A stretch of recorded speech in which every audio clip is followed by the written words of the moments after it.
Welcome to lesson number 8. In this lesson, we shall discover what are the components of our mind and consciousness according to the Rabbad. In the fascinating introduction to the Book of Formation, the Rabbad writes about the connection between the parts of the brain and the Sefirot. As mentioned, the forces operating in the universe also manifest in the parts of the body, mind, and spirit of man, creating and activating them. The upper part of the brain and the cerebral cortex are associated with Sefirat Keter, crown. The divine will is fulfilled in the cerebral cortex and appears as thoughts in the right part of the brain, attributed to Sefirat Chokhmah, wisdom. The Kabbalah teaches that the divine will, which is infused into the dura of the brain, causes us to develop an intent, a certain desire, forcibly. That means thought does not start as some kind of chemical stimuli or inducements from the environment or reality. A person who is convinced that he is the one who came up with the thought does not really understand the way the thought of creation works. It makes him think that he has the right to choose. According to the Rabbad, the light that passes through the crown of the skull, which is the thinnest outer layer of the brain, and through the cortex, is the place where the divine desires are fulfilled. The divine will also contains the inner path of thought and action that are intended for a specific person. Each person has a different combination of paths set for him.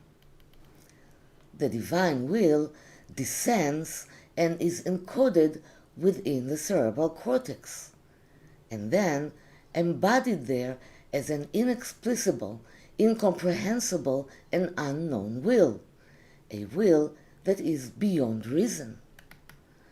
Then the divine will is reduced to a great extent, is fulfilled in the right brain, and becomes a thought.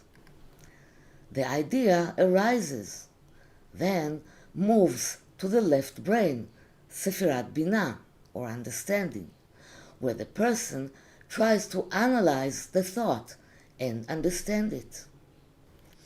After that, the thought passes on and is manifested in Sefirat Da'at, knowledge, and then a change of consciousness takes place in the person. This is the beginning of the process of realizing the thought of creation in man.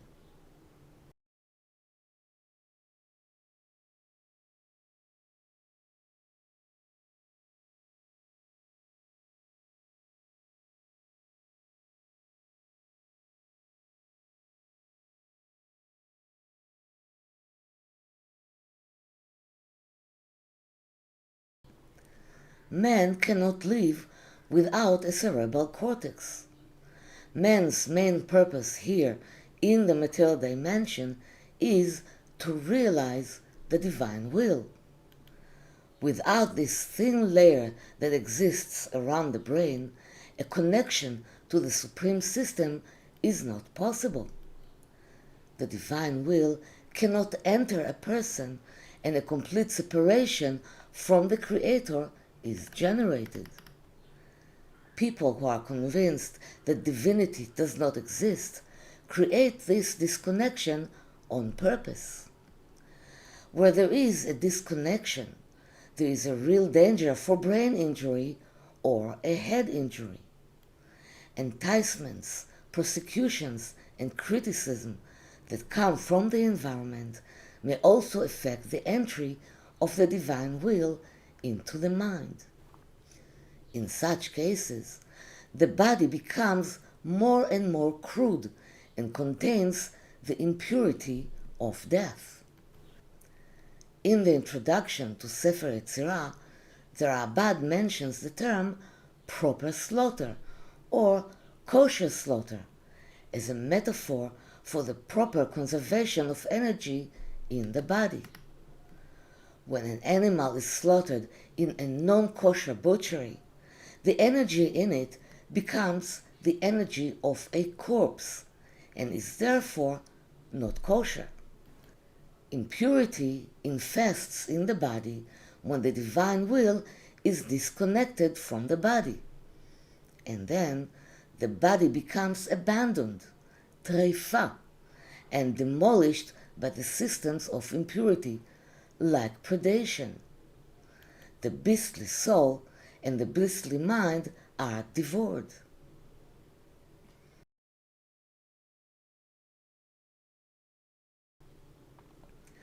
The divine will, which is realized in the brain cortex, is similar to realization of all the powers of the thought of creation.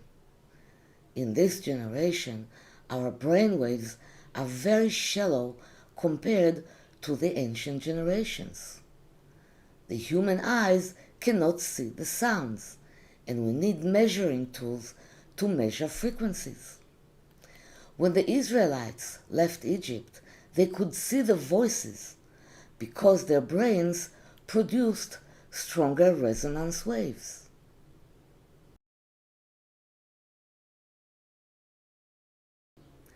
Thought is a wave, a vessel, or a resonance. Our vessels for spiritual vision are so undeveloped that when angels come down here to appear to us, our vessels are not strong enough for us to see them.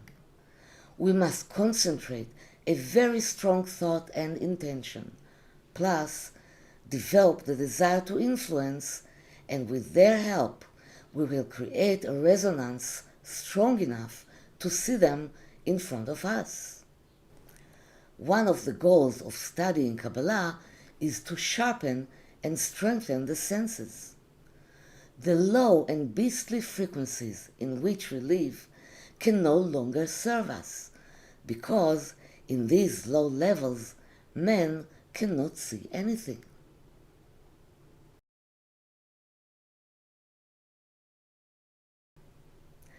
The character traits are included in the human image, or tselem.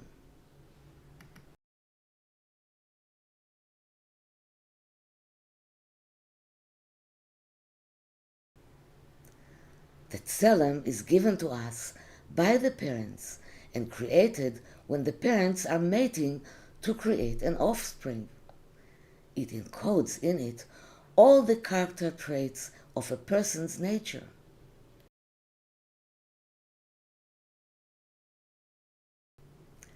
The shadows on both sides of the tselem, which is the part of us that exists in the material world, are intended to compress time according to the laws of space and time of the material world.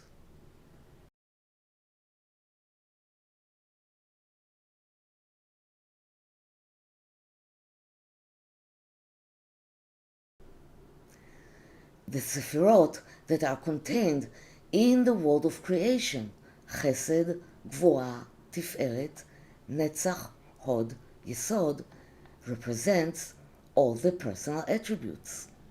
They were created both in the worlds of holiness and in the world of impurity, in parallel. As you know, the material world is a dual polar world.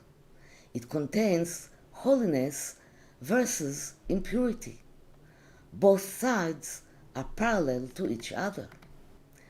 Every positive attribute serves the worlds of holiness, and every negative attribute serves the worlds of impurity. In man, who reflects the entire creation, the positive and negative qualities exist in different combinations, some on the side of holiness and some on the side of impurity. All character traits are created in the world of creation. According to the combinations of the character attributes that exist in a person, the thought of creation and all the forces emanating from the supreme worlds are realized in him. Anger, for example, is a negative trait that comes from the worlds of impurity, and whoever is angry, all kinds of hell rule over him, as anger is from hell.